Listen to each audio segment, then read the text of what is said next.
So here's one way to look at it.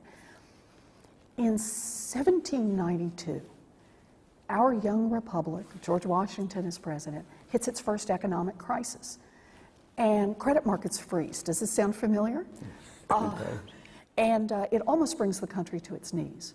And here's what happens. About every 15 to 20 years, we have another crisis. We called them panics. We had different names for them. Depression, but they happen about every 15 to 20 years. For 140 years, the pattern is just unmistakable. Then we hit the Great Depression. And coming out of the Great Depression, we put 3 new regulations in place. Glass-Steagall, which divides our community banks, basically from the Wall Street investment banks. FDIC insurance, put money in a bank and know that it's safe.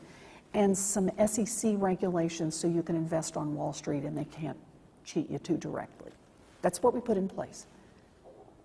For 50 years, we have no bank failures, no major crises. It works. Now, there's innovation, there's change. It's time to change regulations. It gets to be the early 1980s. And what do? Instead of saying new products, we need to change regulations to adapt, we take a different path. We say, you allow banks to go in the insurance business and vice versa? Let's deregulate. That's exactly right. We begin to break down the old regulations. We say, who needs regulations? They're so pokey, so old. So we go with this idea of let's get rid of regulation. And what happens? Late 1980s, savings and loan crisis. Should have been a warning. Late 1990s, remember long-term capital management, the hedge fund, should have been a warning, but we let it go. Early 2000s, Enron, bad books, not telling the truth, should have been a warning, but we let it go. And where do we end up? In the biggest crisis since the Great Depression. Markets are wonderful. They produce great wealth for us, but they are by their very nature something we call pro-cyclical. When they're going up, they chase themselves up. Hey, wow, it's doing great. Up they go, and when they go down, they chase themselves down, and they go lower than actual supply and demand would suggest. Now look, we can live in a world of ups and downs for the rest of our lives. We can say, who needs regulation? Let's just ride that roller coaster wherever it goes. But you know, we have to remember, when it goes down, it doesn't just take down the people who gambled. It doesn't just take down the people who invested on Wall Street. It takes down everybody who's got a pension. It takes down folks who have jobs in construction industries and other industries that get hit by this. It takes down, in this case, it takes down homeowners, people who thought they were doing the right thing to protect themselves for the future. It takes down the prudent along with the gamblers and the wild ones. Which is where we are today. Which is exactly where we are today. So we could say, hey, no more regulation, that's fine, but look what it's brought us.